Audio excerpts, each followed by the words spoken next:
good afternoon, good morning, good evening, good midday, good night, whatever time it is that you're listening and watching to Point of View with Miss Shirley Polk. Dear God, as I sit before you to speak, I pray to you that my soul you will keep, and if I should die before I finish, I pray to you, dear God, in the name of Jesus, that any outstanding sins will be forgiven. Amen. It is such a blessing and a privilege to be here with you and you here with me today. I am grateful, grateful, grateful because God has blessed us to be here to see another day and to experience another uh, time in our Shirley Polk lives. It's wonderful. And I Facebook. am just Close grateful, button. grateful, grateful. Double tap to active. Today I'm going to talk about rhetoric. We hear that over and over and over, especially when something happens, and most of the time it's something tragic that happens. So today, even though we hear it and hear it and hear it, do we truly know the meaning of it? We know that evidently it must be something with the tone of negativity, but we're going to delve off into rhetoric. Rhetoric. Don't believe the rhetoric. That's rhetoric. Don't believe the rhetoric. We hear that so much. So let's go right into rhetoric. And you've heard people say that's a rhetorical question. And I've heard someone say that to me. What is a rhetorical question? A rhetorical question is a question used to make a point, not to get an answer. You hear that?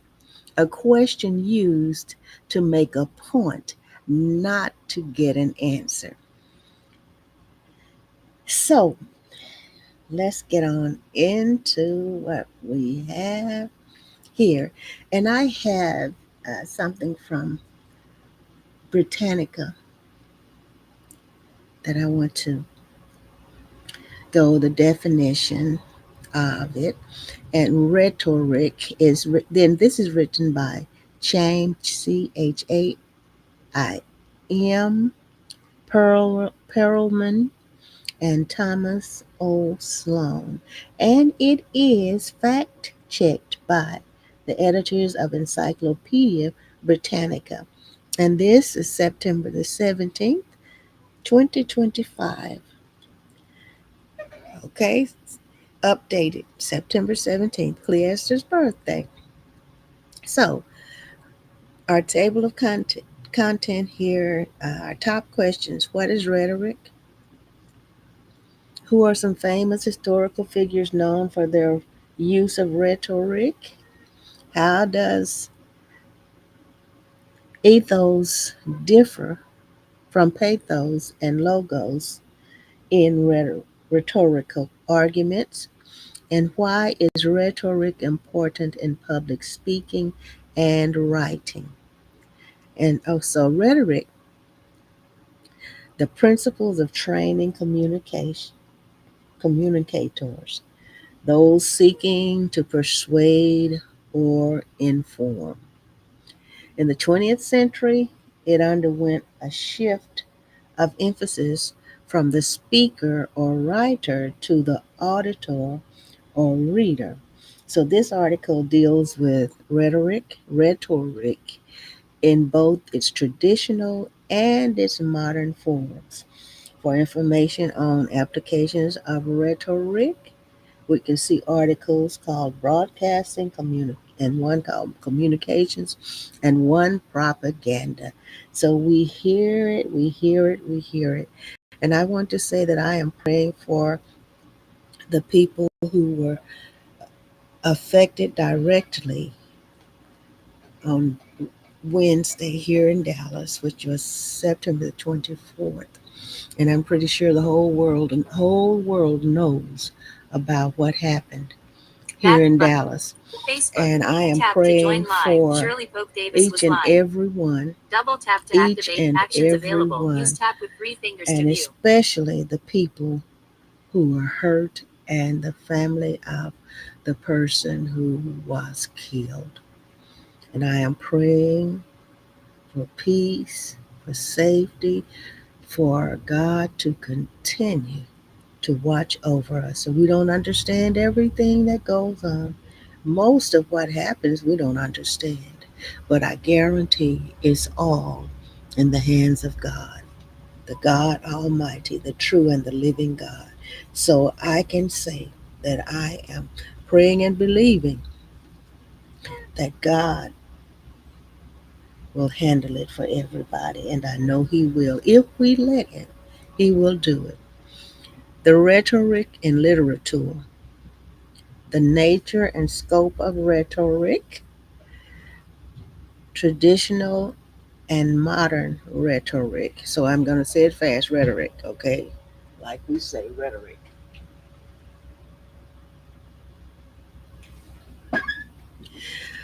The traditional rhetoric, excuse me, let me get it right. The traditional rhetoric is limited to the insights and terms developed by rhetors or rhetoricians. How about that? In classical in the classical period of ancient Greece, about the 5th century BC, to teach the art of public speaking to their fellow citizens in the Greek republics and later to the children of the wealthy under the Roman Empire. Okay?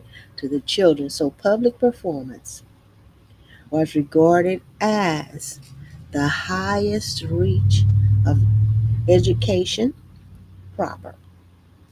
And rhetoric was at the center of the educational process in Western Europe for some 2,000 years. So this is not just a word that just came on the scene, rhetoric, but we know that we hear it and oh my God, almost every single day. That particular word, stop the rhetoric, stop the rhetoric. If everybody would just stop the rhetoric, and that would really be true, okay? Really be true. So instead,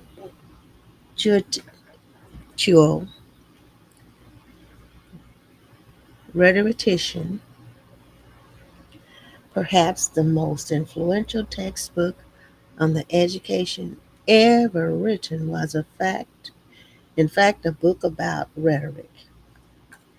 It was a book about rhetoric. So this word is important, and so everybody needs to be careful how they use the word because sometimes we use words because we heard somebody else say the word. Many times that's what happens. And because it sounds like the thing to say at the time, we say it. So it's limited to insights and terms developed by rhetors. They call them rhetors or rhetoricians. My goodness. So I have a pop up here. So I might have to go on to another page because I don't think I can get this out of here. I don't think I can get rid of it. And it's messing with me here. So I'll go to another site. The power of rhetoric. The power of rhetoric. Understanding the dynamics of persuasive communication in rhetoric and performance studies. So we're going to really get into this today.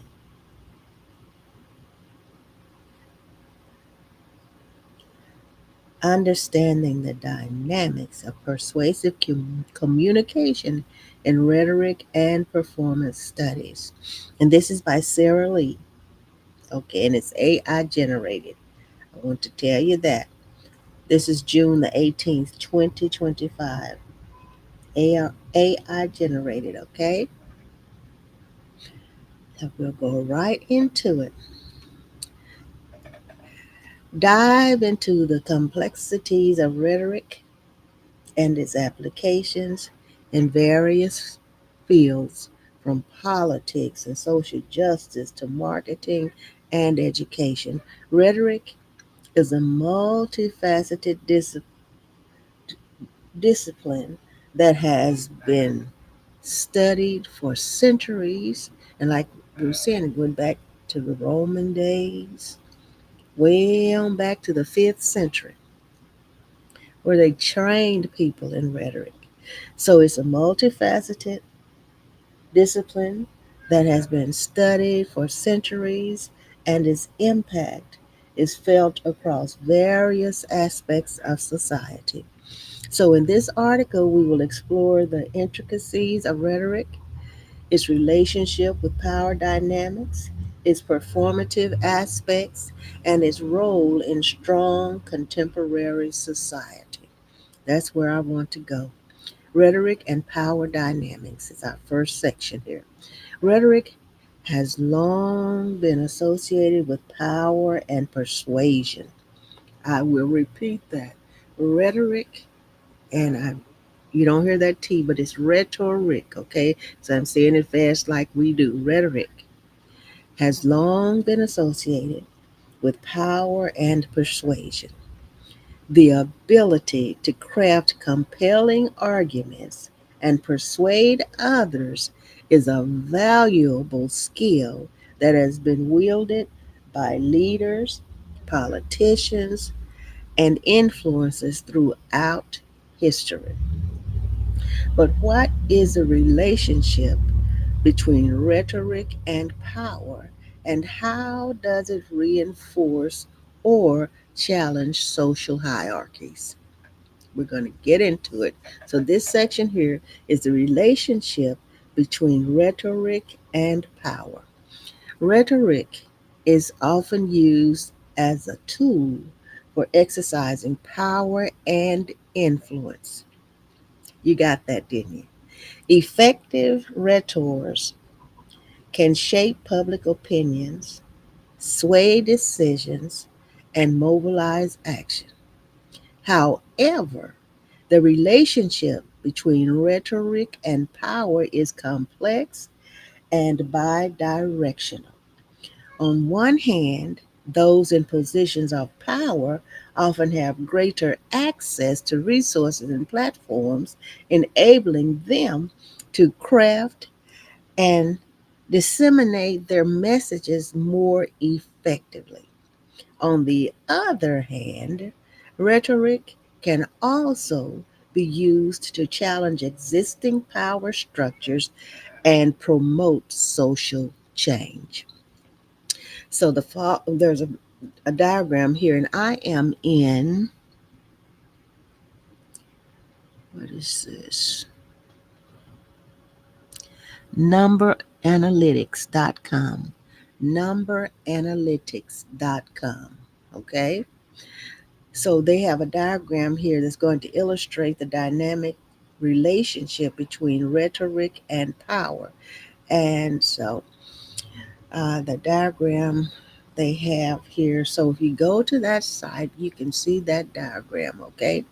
And I could pull it up. Yes, I can. So let me go here and pull this diagram up for you. I want to add, just share the screen, and then I want to put it here. There we go. How about that? There it is. So there's the diagram.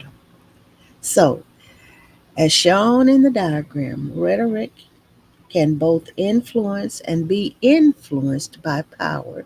It can be used to reinforce existing social hierarchies or challenge them, leading to a shift in power dynamics. See that? So there's a chart. There's influences and there's enables. So it goes around as you can see it, influence, and there are challenges and there are shapes. So you see that. Okay, I got to show you that. So let me get back here and pull that off so I can close that. Okay, now we'll go on to what I'm talking about. So now, how rhetoric reinforces or challenges social hierarchies. This is interesting. Rhetoric can be used to maintain or challenge social hierarchies in various ways. For instance, dominant groups may use rhetoric to justify their position of power, while marginalized groups may employ counter rhetoric to challenge the status quo. Okay?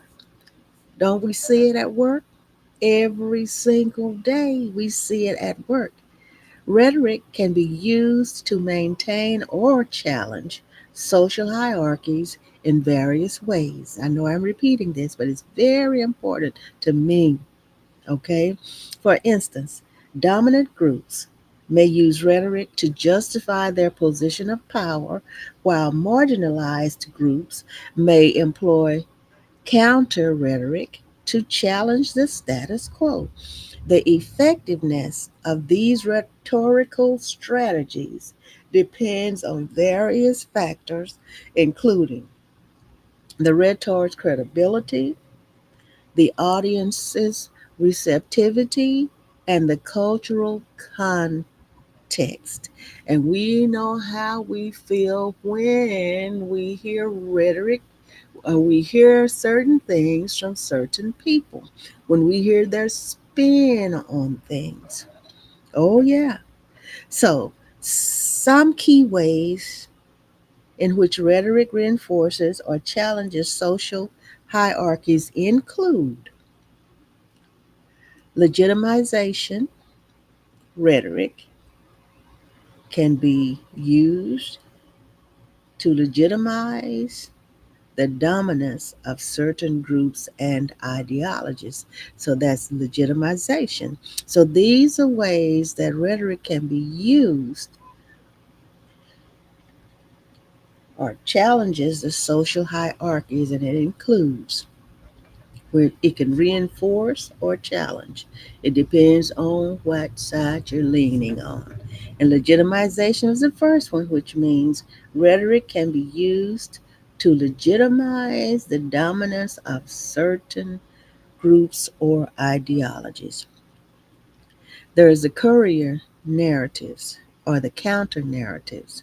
Alternative narratives can be employed to challenge dominant discourses and promote social change. That's counter narratives. The next one is identity formation.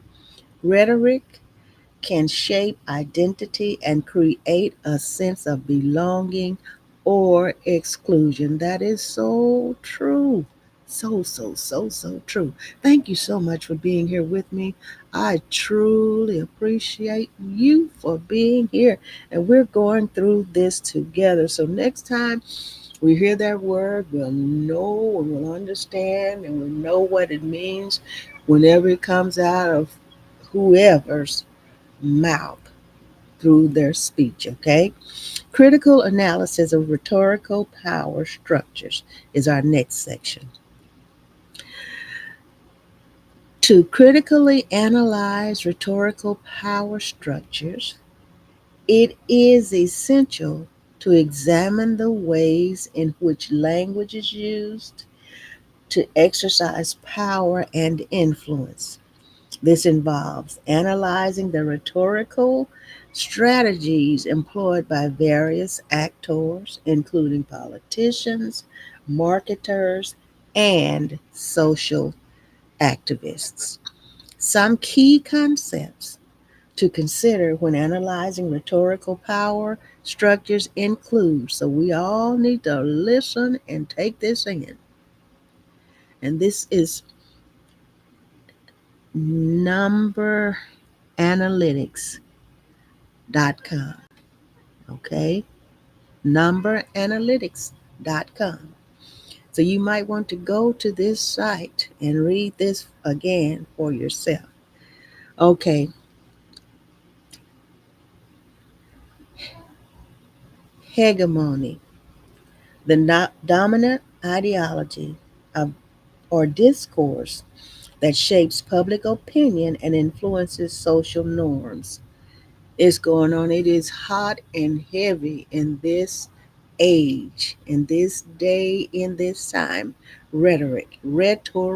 Okay, and so here are some key concepts to consider when analyzing rhetorical power structures, and it includes hegemony is the dominant ideology or discourse that shapes public opinion and influences social norms. Then there's counter hegemony, alternative discourses or ideologies that challenge the dominant hegemony. Okay, and there's rhetorical agency, the next one, the ability of individuals or groups to shape their own narratives and influence public discourse. Then our next section here, rhetoric and performance, a critical analysis. Rhetoric in performance, a critical analysis. And so I want to make sure that I am pronouncing this correctly.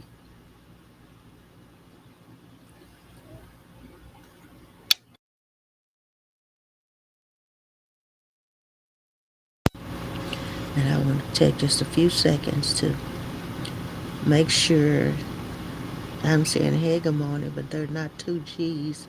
So I want to make sure if it's hegemony or hegemony. Just take me just a few. Okay, let me see. And hey, I wasn't pronouncing it correctly. It's hegemony. Hegemony. It's leadership or dominance, especially by one country or social group over others. So, hegemony. I don't mind being corrected. I don't mind being corrected. Hegemony. Okay? Hegemony. Okay, let me get back to it. Hegemony. So there is, let me go back since I got the word right. Some key concepts to consider when analyzing rhetorical power structures include hegemony, and that is the dominant ideology or discourse that shapes public opinion and influences social norms.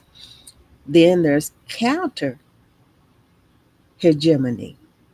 That's alternative discourses or ideologies that challenge the dominant hegemony. Then there's rhetorical agency, the ability of individuals or groups to shape their own narratives and influence public discourse. Then there's rhetoric and performance, a critical analysis. Hegemony. Got it right. Hegemony. Hey, rhetoric. is not just about the content of the message, it is also about the way it is delivered. Oh my God, thank you. Rhetoric is not just about the content of the message, it is also about the way it is delivered. The performative aspects of rhetorical communication play a crucial role in shaping the audience's reception and interpretation of the message. That is so true. So I must repeat that again. The performative aspects of rhetorical communication play a crucial role in shaping the audience's reception and interpretation of the message. Then the next section here is the performative aspects of rhetorical communication. Rhetorical performance involves the use of various techniques, including tone, body language, and visual aids to convey the message and engage the audience. Effective rhetors are aware of the performative aspects of their communication and adapt their style to suit the context and audience. Oh, yes. And some are professionals at it. But like I said, this rhetoric has been around since as far back as they can gather, the 5th century. And people are taught to be rhetorical. Some key performative aspects of rhetorical communication include emotional appeal, the use of emotional appeals to persuade or motivate the audience. Storytelling, the use of narratives to convey complex information or create an emotional connection with the audience. I told you some people are professionals at it. Then visual rhetoric, the use of images, videos, and other visual elements to enhance the message and engage the audience. Our next section, deconstructing rhetorical performances. Deconstructing rhetorical performances. To deconstruct rhetorical performances, it is essential to analyze the various elements that contribute to the overall impact of the message. This involves examining the rhetor's use of language tone, of the language, of the tone, and visual aids, as well as the cultural and social context in which their performance takes place. This is very important, and this word is so important till they have a name for the people who do it, rhetors, okay? So the following table summarizes some key elements to consider when deconstructing rhetorical performances. And we have the element and the description. The first one is language, which is the use of rhetorical devices such as metaphors and allusions to convey meaning and create an emotional connection with the audience. So that's language. The use of rhetorical devices such as metaphors and allusions to convey meaning and create an emotional connection with the audience. Then there's the tone of the message, including the use of humor, irony, or emotional appeals. Then there are visual aids, the use of images, videos, and other visual elements to enhance the message and engage the audience. Cultural context, the cultural and social context in which the performance takes place, including the audience's values, norms, and expectations. The next section here is the impact of performance on rhetorical effectiveness. Some people are pros at it. I'm telling you, we see it almost every day on the telly or on the what is the streaming services on our phones, on our tablets, on our computers. We see it every single day. The performative aspects of rhetorical communication can significantly impact the effectiveness of the message. A well crafted performance can engage the audience, convey the message more effectively, and create a lasting impression. People know how to affect people emotionally, how to affect them emotionally, hmm affect them emotionally, and have a great effect on them. I want to get those words right, okay? So, the performative aspects of rhetorical communication can significantly impact the effectiveness of the message, how it strikes you, okay? A well crafted performance can engage the audience, convey the message more effectively, and create a lasting impression. Research has shown that the use of storytelling, emotional appeals, and visual rhetoric can enhance the persuasive power of a message, whether the video or the picture is accurate or not. Pros know how to touch people, get their attention. Those rhetors, those professional rhetors, they know how to get it done. Additionally, the use of rhetorical devices such as metaphors and allusions can create a richer and more nuanced understanding of the message.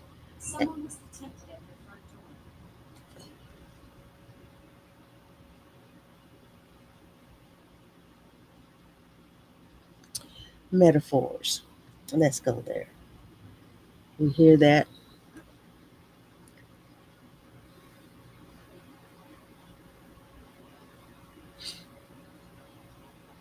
Let's go there.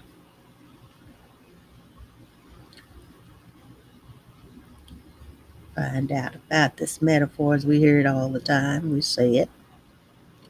We say it.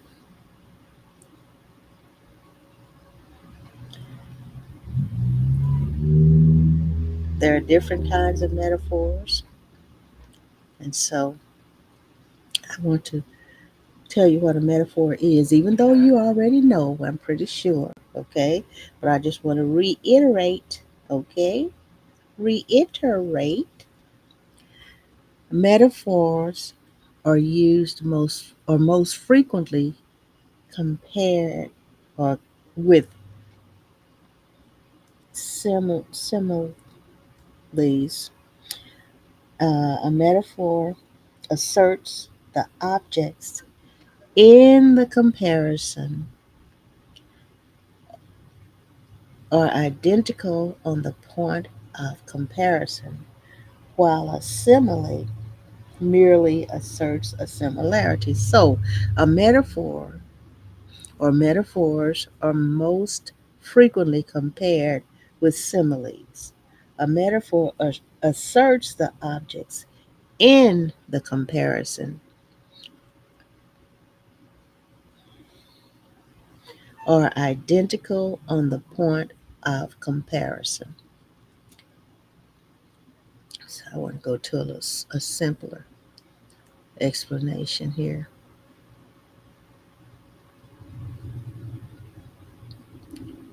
Simpler explanation. I have time because I don't think I'm going to take the whole hour up today. So let's go here. Comparison. Comparison. Comparison. A metaphor. What is a metaphor? And they're going to give us a quick, simple definition here. They said quick and simple. So let's just get right into it. Okay. I appreciate you for being here. I like doing this. This really gives me joy to be able to come on and share with everyone. I love it. And I thank God that He's blessed me with my health, strength, a sound mind, willingness to do it. A metaphor. So here's a quick, simple definition. A metaphor is a figure of speech that compares two different things by saying that one thing is the other. Wow. A metaphor is a figure of speech that compares two different things by saying that one thing is the other. The comparison in a metaphor can be slated explicitly, and it can be stated explicitly, as in the sentence, love is a battlefield. Other times, the writer may make this equation between two things implicitly, as in, he was wounded by love. The comparisons created by metaphor are not meant to be taken literally. Rather, metaphors are figurative. They create meaning beyond the literal meanings of their words. So, for instance, these examples are, of course, not saying that love is actually a field of battle or that the person actually got a physical injury from love. Instead, they capture how love can be painful, a struggle, even a showdown between opponents, and as many good metaphors do, through their comparison, they make description more vivid, more relatable, or reveal new ways of seeing the world. How about that? So, oh yes, so that's what a metaphor is. All right, saying that two different things are the same thing. uh, I tell you. So, we go back to our numberanalytics.com. Additionally, the use of rhetorical devices such as metaphors and allusions can create a richer and more nuanced understanding of the message. And illusion means we went a certain way, like people say, he alluded to or she alluded to. But hey, we have time, so let's do that too, okay? Okay, so we're going to talk about illusion. What is an illusion? An expression designed to call something to mind without mentioning it explicitly, and direct or passing reference. Okay?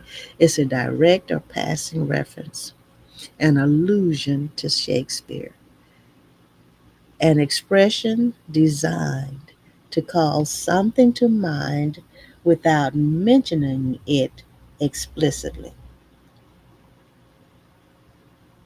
an indirect or passing reference. So that's what an allusion is. They alluded to,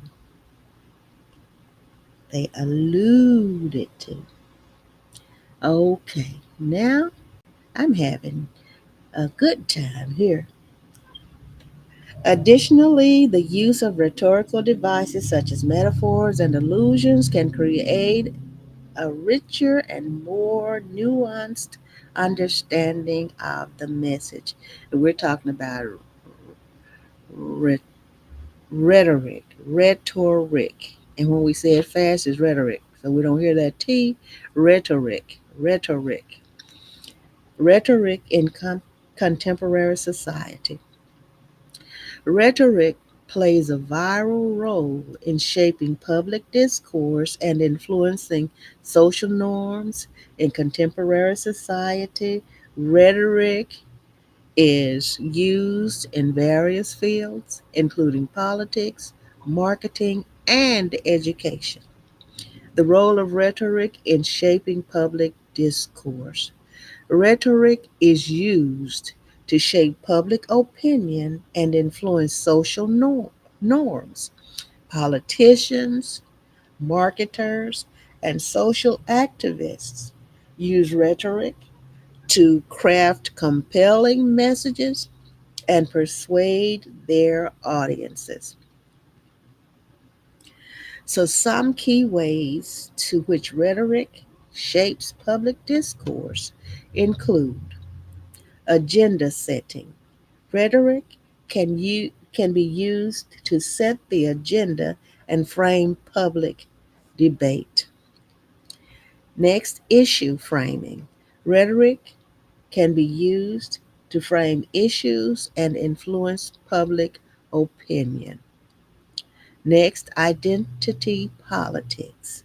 Rhetoric can be used to shape identity and create a sense of belonging or exclusion. My goodness. Now, the next part here is rhetoric and social justice movements. Oh, my. Rhetoric plays a crucial role in social justice movements, enabling activists to mobilize support, challenge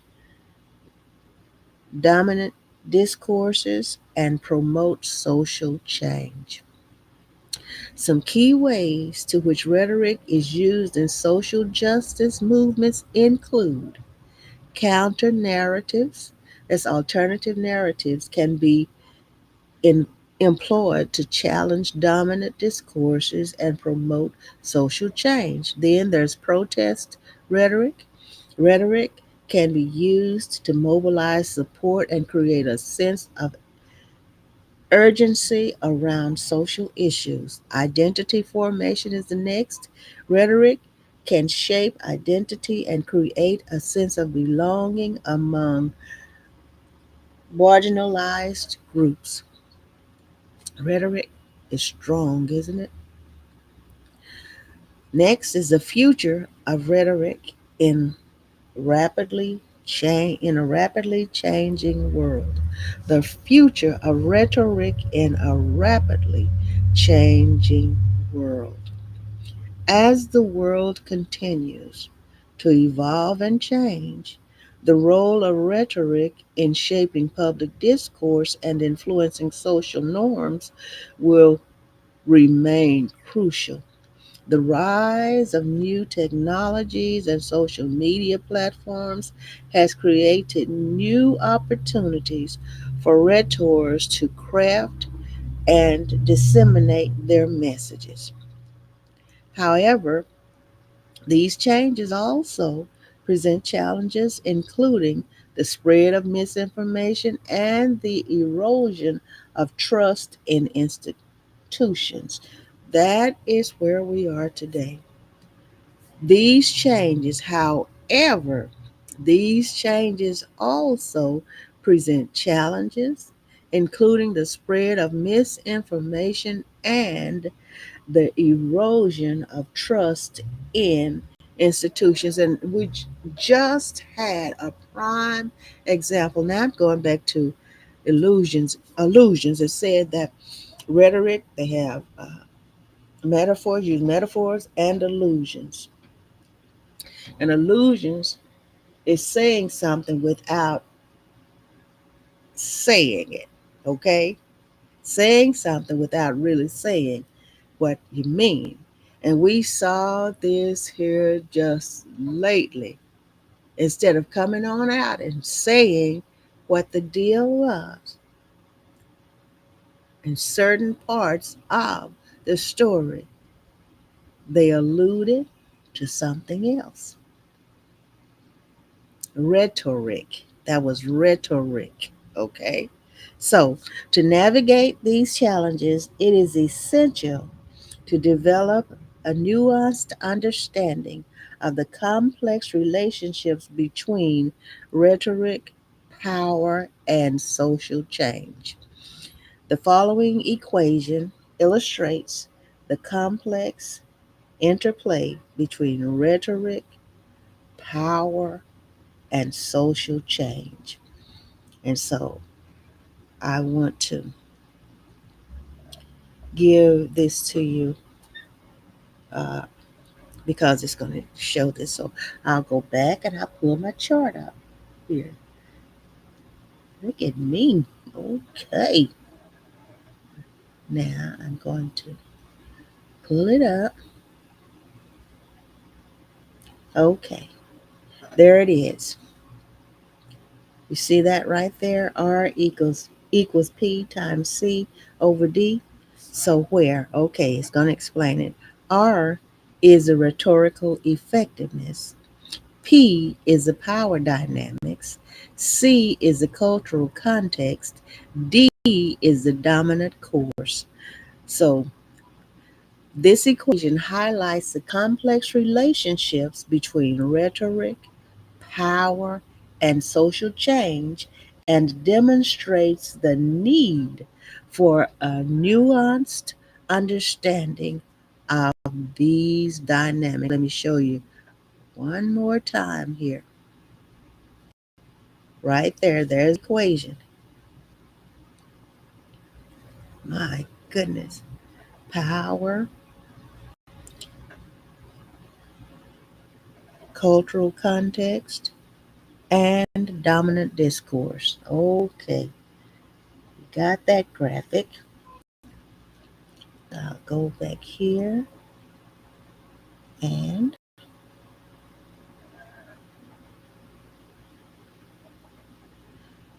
go right on back to where I was.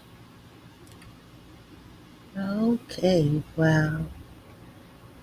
Now, so it highlights the complex relationships between rhetoric, power, and social change and demonstrates the need, I know I'm repeating this, for a nuanced understanding of these dynamics. And so the nuanced understanding, let's go there.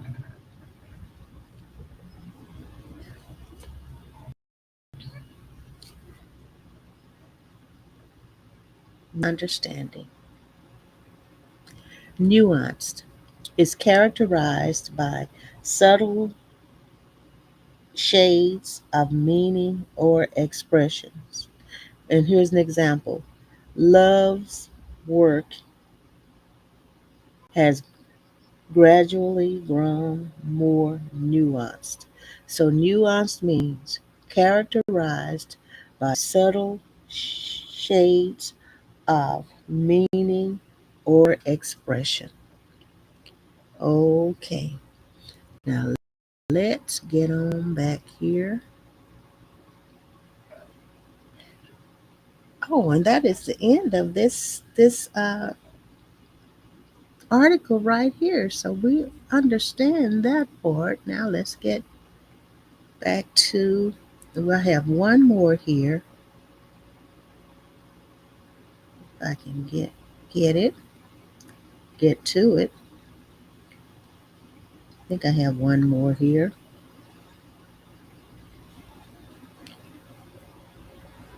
We talked about the rhetorical question. We talked about the rhetoric,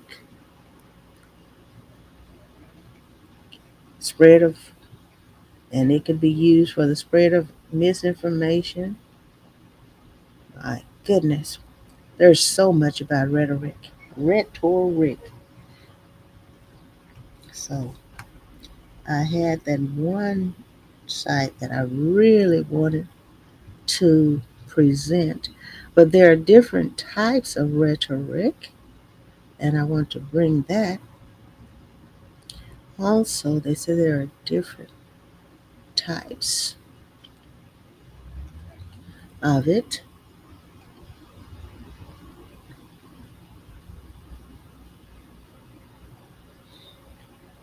and I might. Okay, that's Britannic. Okay,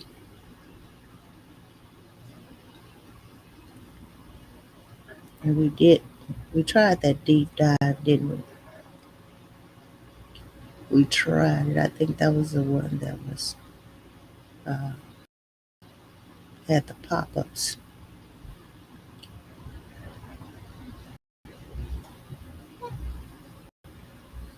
Oh, so much about rhetoric. Okay, political rhetoric.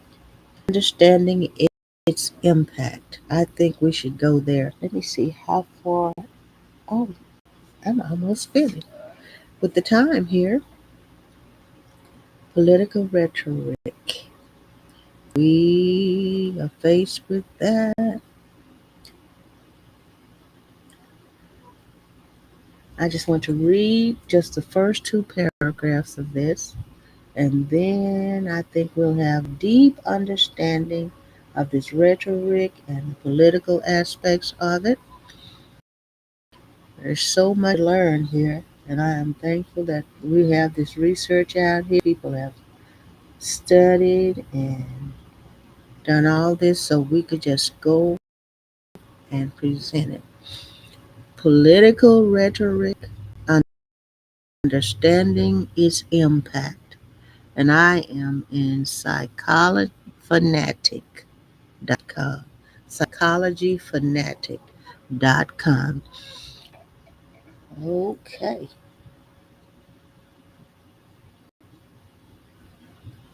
let's see, I'm not going to be able to get out of this.